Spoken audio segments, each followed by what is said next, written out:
1 मे सुट्टी आहे म्हणून नुसतं आराम का?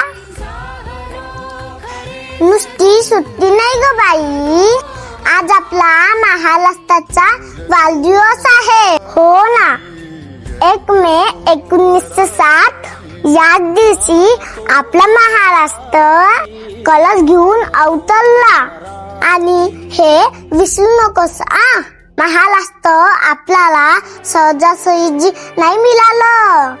106 हुतात्म्यांनी आपलं रक्त सांडवलं, तेव्हा कुठे हा मराठी प्रदेश आपल्याला मिळाला. खलाय म्हणूनच आजच्या दिवशी फक्त मिरवणूक नाही तर त्यांच्या बलिदानाचा आदर करायला हवा. शिवरायांचा हा महाराष्ट्र, संतांची ही भूमी आणि कष्टकरी कामगाराचा हा स्वाभिमान. आपण सर्वांनी मिळून जपूया महाराष्ट्र दिन आणि कामगार दिनाच्या खूप खूप शुभेच्छा.